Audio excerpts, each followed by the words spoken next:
ரொம்ப நாளாக எனக்குள்ள ஒரு டவுட் இருந்துச்சுங்க. அந்த டவுட் இன்னைக்கு கிளியர் ஆயிடுச்சு. அது எப்படிப்பா காங்கிரஸ் கட்சிக்கு 20-30 சீட்டு கிடைக்கிது, திமுக ஏன் காங்கிரஸ் கூட அலைன்ஸ் வச்சுக்கிட்டே இருக்காங்க, எப்போ பாரு காங்கிரஸ் எலெக்ஷன் டைமில் வந்து தான் சீட்டுக்கு மட்டும்தான் வருவாங்க அப்படின்னு சொல்லி திமுக காரங்க அவங்கள நோஸ் கட் பண்ணி விட்டாலுமே காங்கிரஸ் அதெல்லாம் தொடச்சி போட்டுட்டு எங்களுக்கு சீட்டு போதும்பா அப்படின்னு சொல்கிறாங்க. இந்த கேள்விக்கான பதிலை ஒரு காங்கிரஸினுடைய தலைவரே சொன்னால் எப்படி இருக்கும்? அதுவும் உண்மையான பதிலை சொன்னால் எப்படி இருக்கும்? அதனால தான் நான் சொல்கிறேன், காங்கிரஸ் இல்லாமல் யாரும் இங்கே ஆட்சி அமைக்க முடியாது. நீங்கள் என்ன நினைக்கிறீங்க? உண்மையான பதில் மக்களுக்கு நாங்கள் சேவை செய்கிறோம் அதனால் எங்களுக்கு சீட்டு கொடுக்குறாங்க, அதெல்லாம் கிடையாதுங்க. உண்மையான பதில் அது கூடவே அணில் பிரச்சனை ரொம்ப கூடுதலாக இருக்காமே அப்படின்னு சொல்லி காங்கிரஸும் நாம் தமிழர் கட்சியும் பேசிக்கொண்ட அந்த ஒரு சலசலப்பு, 1.5 கோடி ரூபாய் விஜய் அவர்கள் வருமான வரி கட்டணுமாமே அப்படிங்கிற ஒரு வழக்கு, அது இல்லாமல் எல்லாருமே தொகுதியில் போய் 4 நாள் வேலை பார்த்துருங்காமா அப்படின்னு சொல்கிற புதிய உத்தரவு, இது எல்லாத்தையும் தான் இந்த ஒரு பதிவில் பார்க்க போகிறோம். இவ்வளோ விஷயங்கள் ஒரு வீடியோவில் செமையாக இருக்க போகுது.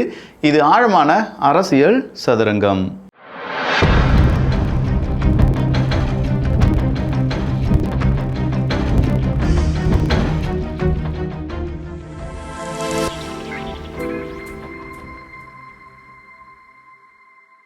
வீடியோ பார்க்குறதுக்கு முன்னாடி நம்ம இம்போர்ட்டட் புக்ஸ், ப்ரீலவ்டு புக்ஸ் அப்படிங்கிறத நம்ம குழந்தைகளுக்கு கொடுத்துட்டு இருந்தோம். இப்போ 2 kg ஜிகே, அது கூடவே சயின்ஸ் புக்கில் ஜிகே சயின்ஸு, அப்படி இல்லைனா ஸ்பேஸ் சம்மந்தமான புக்ஸ், அது கூடவே ஸ்டோரி புக், நாலேஜ் பேஸ்டான புக்ஸ், இது எல்லாமே ஒரு 2 kg அப்படிங்கிறத 799க்கு கொடுக்க போகிறோம். சீரியஸாக சொல்கிறேன், அதில் ஒரு புக் எடுத்து நீங்கள் ஆன்லைனில் செக் பண்ணாலே அதுக்கே 700 கொடுக்க வேண்டியதாக இருக்கும்.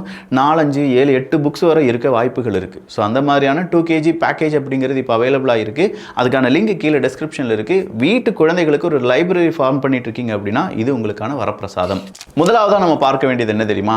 காங்கிரஸ் எப்படி தமிழ்நாட்டில் குறிப்பாக திமுக கூட கூட்டணி வச்சுக்கிட்டே இருக்காங்க. ஒன்று, அவங்க ஈழப்படுகொலையிலிருந்து இப்போ வரையும் கூட்டணியை தொடர்ந்துக்கிட்டே இருக்காங்க. இரண்டாவது ரீசன் அவங்க என்ன சொல்கிறாங்க அப்படின்னா, காங்கிரஸினுடைய வேல்யூ அவங்க தனியாக நிற்கிறதுனாலலாம் கிடையாது. காங்கிரஸினுடைய வேல்யூ என்ன, 2 சீட்டு 3 சீட்டு கூடி போனால் ஒரு 4 சீட்டு கிடைக்குமா அப்படின்னு சொல்லி கேட்குறாரு. அதனுடைய வேல்யூ எப்போ அதிகரிக்கும் அப்படின்னு கேட்டால் நீங்கள் கம்பேர் பண்ணுவீங்க. காங்கிரஸ் அப்படிங்கிற கட்சி மத்தியில் பொறுத்த வரைக்கும் அவங்க பாஜகவுக்கு நேர் எதிராக இருக்கக்கூடிய கட்சி. அப்போ பாஜகவுக்கான பூச்சாண்டியை நாங்கள் தமிழ்நாட்டில் காண்பிப்போம். ஏய், நான் இல்லைனா உனி பாஜக கொத்திட்டு போயிரும் தெரியுமா, நான் இல்லைனா அவ்வளோதான் இங்கே பாஜக காலுண்டிரும் தெரியுமா, நான் இல்லைனா அவ்வளோதான் பாஜக உள்ளே வந்துடும் தெரியுமா, இப்படிலாம் சொல்லி இங்கே ஒரு பூச்சாண்டி காண்பிக்கப்படுகிறது அல்லவா. இந்த பூச்சாண்டிக்கு யார் ரொம்ப பெரிய அளவில் ஒரு உருவமாக இருக்காங்க அப்படின்னு கேட்டால் காங்கிரஸ் தான். பார்த்தீங்களா, காங்கிரஸ் எங்கள் கூட கூட்டணியில் இருக்காங்க, அதனால் பாஜக உள்ளே நுழையாது. ஸோ நீங்கள் என்ன செய்யுங்க, எங்களுக்கு தான் ஓட்டு போடுங்க. இந்த ஒரு பெயருக்காக மட்டும்தான் காங்கிரஸை வச்சுருக்காங்க திமுக. எதுக்காக வச்சுருக்காங்க? பாஜக பூச்சாண்டி காண்பிப்பதற்காகவும் பாஜகவை எதிர்ப்பதற்கு எங்களுக்கு தான் எக்ஸ்பீரியன்ஸ் இருக்குது, வேறு யாருக்குமே எக்ஸ்பீரியன்ஸ் இல்லை அப்படின்னு சொல்லி இப்போ லாஸ்ட்டாக முதலமைச்சர் மு க ஸ்டாலின் அவர்கள் சொல்லியிருந்தார் பார்த்தீங்களா. அப்படி எல்லாத்துக்குமாகவும் ஒரு உருவமாகவும் உப்புக்கு சப்பானியாக வைத்திருக்கக்கூடிய ஒரு கட்சியாக காங்கிரஸ் பார்க்கப்படுகிறது என்கிற உண்மையை இன்னைக்கு காங்கிரஸ் கட்சியினுடைய தலைவர் சொல்கிறார். நாங்கள் வெளியில் போனால் எங்களுக்கு வேல்யூ இல்லை அப்படிங்கிற எங்களுக்கு தெரியும், ஆனால் எங்களை காண்பித்து தான் இங்கே ஒரு பெரிய அரசியல் மாற்றமே நிகழ்ந்து கொண்டிருக்கிறது, அதுதான் எங்களுடைய வேல்யூ அப்படின்னு சொல்லி மார்தட்டி சொல்கிறாங்கன்னா இங்கே மக்கள் எந்த அளவுக்கு முட்டாளாக்கப்பட்டிருக்கிறார்கள். ஒரு பூதத்தை காண்பித்து இன்னொரு பேய் வந்துடும், இந்த பூதம் தான் உங்களுக்கு பெஸ்ட், இன்னொரு பேய் வந்துடும், இந்த பூதம் தான் பெஸ்ட் இப்படின்னு சொல்கிற எங்கேயாவது நடக்குமா? ஏதாவது ஒரு வீட்டில் எப்படியாவது ஏதாவது ஒரு இடத்துல இப்படிலாம் நடக்குமான்னு கேட்டால் நடக்கும். தமிழ்நாட்டில் இதெல்லாம் நடந்துட்டு இருக்கு அப்படிங்கிறது தான் இப்போ உண்மை வெளியுலகத்துக்கு வருகிறது. அடுத்ததா வேறு ஒன்றுமே இல்லைங்க, நேற்று நிறைய பேர் மேலே வழக்கு போடுறாங்க, முந்தானத்து இன்னும் கொஞ்சம் பேர் மேலே வழக்கு போட்டாங்க, அதுக்கு முந்தின நாள் விவசாயிகள் மேலே குண்டாஸ்லாம் போட்டாங்க. போராடக்கூடிய சத்துணவு தொழிலாளர்களாக இருக்கட்டும், டிஎன்பிசி ஸ்டூடெண்ட்ஸாக இருக்கட்டும், இல்லை தூய்மை பணியாளர்களாக இருக்கட்டும், இவங்களையும் வழக்கெல்லாம் போட்டாங்க. நாம் என்ன கேட்குறோன்னா, ஒரு ஸ்டேஜில் நின்று இந்த கட்சியையும் தலைமையையும் எவனாவது விமர்சித்தால் அவன் சங்கை அறுப்பேன், உன்னுடைய இந்த சங்கு இருக்கு பார்த்தீங்கன்னா, இந்த சங்கை அறுப்பேன் அப்படின்னு சொல்றவனுக்கு எதிராக ஒரு வழக்கு கூட பதிவு செய்யப்படாமல் இருக்கிறது. சாதாரணமா வரலடா திமுக காரன். வாடா 26ல என் தாய்மாரெல்லாம் சேர்ந்து நசுக்கி சூப்பு வைக்கல, இது வேணா பீப் போட்டுருங்க, ஜூஸ் குடிச்சிருவாங்க அப்படின்னு சொல்ற ஒரு வார்த்தை ஒருத்தனால சொல்ல முடியுது அப்படின்னா இதெல்லாம் அதுவும் பப்ளிக்காக மீட்டிங்கை ஒரு மேடையை போட்டு பேசுகிறோம், அதை பேசுகிறத பார்ப்பதற்கு கொஞ்சம் அமைச்சர்கள் எல்லாம் இருக்காங்க அப்படிங்கிறது எந்த அளவுக்கு நாகரிகமற்றதோ அந்த அளவுக்கு நாகரிகம் அல்லாத ஒரு கூட்டத்தை நடத்தி இருக்கிறது திமுக.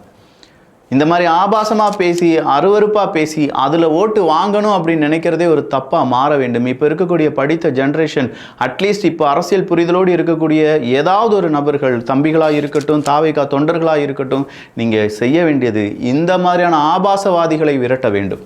இந்த மாதிரி வக்கர புத்தி இருக்கக்கூடிய இந்த நபர்களை வைத்து ஓட்டுக்களை வாங்கிடலாம், ஒருத்தனை அசிங்கப்படுத்திடலாம், ஒரு தலைவனை அசிங்கப்படுத்திடலாம் அப்படின்னு சொல்கிறது இந்த தேர்தலுடன் கடைசியாக இருக்க வேண்டும் அப்படிங்கிறது நாம் எல்லாரும் எடுக்க வேண்டிய ஒரு சபதம்.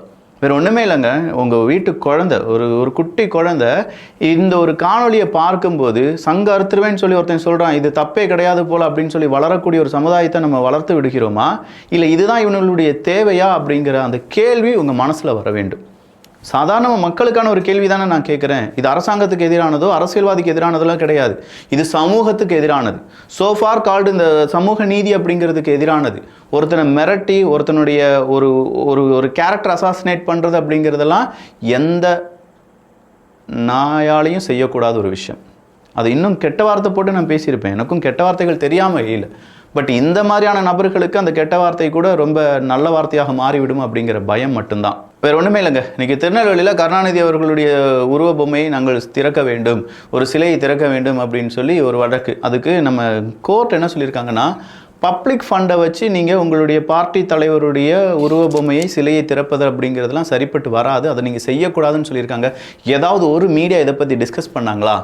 அதை விட ரொம்ப இம்பார்ட்டண்ட்டாக, வருவாய் பற்றாக்குறையின் உபரி மதிப்பீட்டை மீட்க முடியாமல் 27வது இடத்திற்கு தள்ளப்பட்ட தமிழகம். நமக்கு முன்னாடி உத்தரப்பிரதேசம், குஜராத் எல்லாரும் இருக்காங்களாம். வருவாய் நமக்கு என்ன செஞ்சிருக்கு, வருவாய் மதிப்பை மீட்க முடியாமல், உபரி மதிப்பு அப்படின்னு சொல்லும்போது நம்ம வருவாயை விட கூடுதலாக செலவு பண்ணுறோம், அப்படி கூடுதலாக செலவு பண்ணுறதுல 27வது இடத்துல நாம் இருக்கோம் அப்படிங்கிற ஒரு தகவல் ஒரு பெரும் அதிர்வலை ஏற்படுத்தியிருக்க வேண்டும். ஆனால் இங்கே இருக்கக்கூடிய மீடியாக்கள் அதை செய்தார்களா அப்படின்னு கேட்டால் செய்ய மாட்டாங்க. இப்போ ஸ்டாலின் அவர்கள் சொல்லியிருக்காங்க, ஒவ்வொரு அமைச்சர்களும் தொகுதியில் போய் 4 நாட்கள் எல்லா வேலையும் செய்யணும். எல்லா வேலையும் செய்யணும்னா நாம் என்ன சாதித்தோம் அப்படிங்கிறத விட பாஜக நமக்கு என்ன செய்யவில்லை அப்படிங்கிறத மக்கள் மத்தியில் பேச வேண்டும். அந்த 4 தினங்கள் நம்முடைய ஒட்டுமொத்தமான கோட்பாடுகள், நம்ம செஞ்சிருக்கக்கூடிய சாதனைகளை மக்களிடம் சொல்லி திமுகக்கான ஓட்டுக்களை அதிகப்படுத்த வேண்டும் அப்படின்னு சொல்லியிருக்காராம். நான் என்ன சொல்கிறேன், ஒரு 4 மாதம் இப்படி நீங்கள் ஒர்க் பண்ணுறதுக்கு 4 வருஷம் இதே மாதிரி ஒர்க் பண்ணியிருந்தீங்கன்னா தகன்னு ஜொலிச்சிருக்குமேயா தமிழகம். அப்படி ஒரு நல்ல வளர்ச்சி அடைந்திருக்குமேயா தமிழகம். எல்லா அமைச்சர்களும் ஒவ்வொரு தொகுதியில் போய் 4 தினங்கள் வாரத்தில், வாவ், கேட்குறதுக்கே நல்லா இருக்கே, ஏதோ படம் பார்த்த மாதிரி இருக்கே. இதெல்லாம் நடக்க வேண்டும் என்றால் எலெக்ஷன் வர வேண்டியதாக இருக்குது. கடைசி 4 மாதங்களில் மட்டும் இப்படி ஒரு நாடகம் எதற்கு அப்படிங்கிறதையும் மக்கள் உணர்ந்து கொள்ள வேண்டும். விஜய் அவர்களுக்கு 1.5 கோடி ரூபாய் வருமான வரி அப்படிங்கிறவங்க எக்ஸ்ட்ராவாக நீங்கள் கட்டித்தான் ஆகணும்.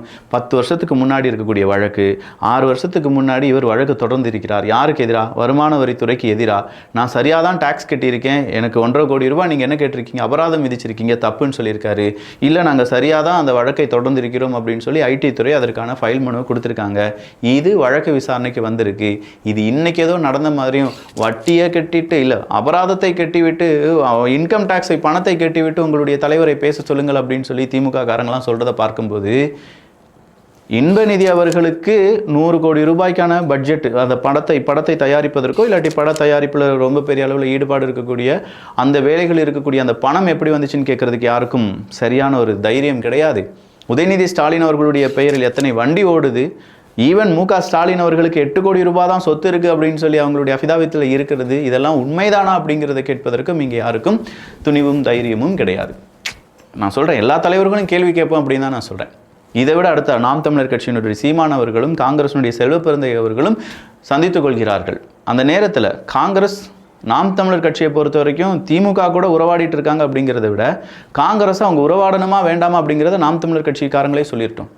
ஏன்னா ஈழப்படுகொலை அப்படிங்கிறதுக்கான வடு இன்னும் நம்ம மனசுலேருந்தோ நம்முடைய உள் மனசுலேருந்தோ ஆறவே இல்லாத ஒரு ரணமாக இருந்து கொண்டு இருக்கும்போது, அதற்கு காரணமாக இருந்த காங்கிரஸுடன் எப்படி நாம் தமிழர் கட்சியினுடைய, இல்லை ஈழத்துக்காக நாங்கள் நிற்கிறோம், ஈழ மக்களுக்காக நாங்கள் இருக்கிறோம், எங்களுடைய தொப்புள் கொடி உறவுகளுக்காக நாங்கள் நிற்கிறோம் அப்படின்னு சொன்ன அந்த சீமானவர்கள் ரொம்ப சிரித்து பேசுகிறார். ஓகே, பெரிய மாண்பு, அரசியல் மாண்பு அப்படின்னு சொல்லி நீங்கள் இதுக்கு என்ன வேணாலும் சொல்லிக்கோங்க. ஆனால் அவர் சொல்கிற அந்த கேள்வி இருக்குது பார்த்தீங்களா, யார் செல்வப்பிறந்தவர் கேட்குறாரு, ஏன்னா அணில் தொல்லை ரொம்ப ஜாஸ்தியாக இருக்குது போல். இல்லை நம்ம ஃபோனில் பேசலாம். ஒரு தலைவரை அசிங்கப்படுத்தி பேசுகிறீங்க, ஓகே, ஒன்றும் பிரச்சனை கிடையாது. நான் என்ன கேட்குறேன், என் மக்களை கொன்று குவித்த ஒரு கட்சியோட நமக்கு என்ன உறவு? இல்லைப்பா அது அரசியல் மாண்பு, உனக்கு சீமானை பற்றி தெரியாது அப்படின்னா நான் என்ன கேட்குறேன், என் அம்மாவை ஒருத்தன் தப்பாக பேசிட்டான், வாழ்க்கையில் அவனை நான் ஏறெடுத்து கூட பார்க்க மாட்டேன். அவன் எவ்வளோ பெரிய சொந்தக்காரனாக இருந்தாலும் சரி, எவ்வளோ பெரிய அப்பாட்டக்கராக இருந்தாலும் சரி, என் அம்மாவை திட்டுனா, தேவையில்லாமல் திட்டுனா, எந்த தவறும் செய்யாமல் திட்டுனா அப்படின்னு சொன்னவனுக்கே நான் இந்த தண்டனை கொடுக்கும்போது, என் அம்மாவினுடைய மார்பை அறுத்து கொன்னவனுக்கு நான் என்ன மாதிரியான ஒரு எதிரியாக இருக்க வேண்டும், இல்லை எந்த மாதிரியான மனப்பான்புடன் அவனை பார்க்க வேண்டும்? அரசியலில் வந்துட்டு அதெல்லாம் மறந்துடுமா அப்படின்னு கேட்டால் மறக்க முடியாது, என்னையெல்லாம் மறக்க முடியாது. இது மறக்கக்கூடிய யாராக வேணாலும் இருந்துக்கோங்க. பட் தாய் உறவுகள், தொப்புள் கொடி உறவுகள், என்னுடைய சகோதரர்கள் அப்படின்னு சொல்லக்கூடிய இதே நாம் எப்படி இந்த மாதிரி இறங்கி போய் ஒருத்தவங்க கூட அரசியலானாலும் சரி அதற்கு ஒரு நியாயம் வேண்டாமா அப்படிங்கிற ஒரு கேள்வி நம்ம மனசுக்குள்ளே இருக்குது. இதெல்லாம் கேள்வி தான். எங்கே போய் இதெல்லாம் நம்ம பேச? உங்கள் முன்னாடி ஏதோ அரசியல் நான் படிச்சுட்டு இருக்கிறதுனால மட்டும்தான் எழுத படிச்சிருக்கேன், இன்னும் ரா சி எல் அது எல்லாமே படிக்கணும் போல். இதெல்லாம் படித்தாதாங்க அரசியல்வாதியாக மாற முடியும். அதனால் நம்மலாம் இந்த ஜென்மத்தில் அரசியல்வாதியாக மாற முடியாது. ஸோ ஓவராலாக அரசியல் அப்படின்னு சொல்கிறத விட இங்கே நடக்கக்கூடிய கூத்துக்கள் அப்படிங்கிறத நம்ம பார்த்துக்கிட்டே இருக்கோம். இந்த கூத்துக்களில் யார் ஜெயிக்க போகிறாங்க, யார் தோற்க போகிறாங்க அப்படிங்கிறது தெரியாது. மக்கள் எந்த நேரத்தில் எந்த மாதிரியான முடிவுகள் எடுக்க போகிறாங்க அப்படிங்கிறதும் தெரியலை. எந்த மாதிரியான ட்ராமாவை இங்கே எக்ஸிக்யூட் பண்ண போகிறாங்க அப்படிங்கிறதும் தெரியல.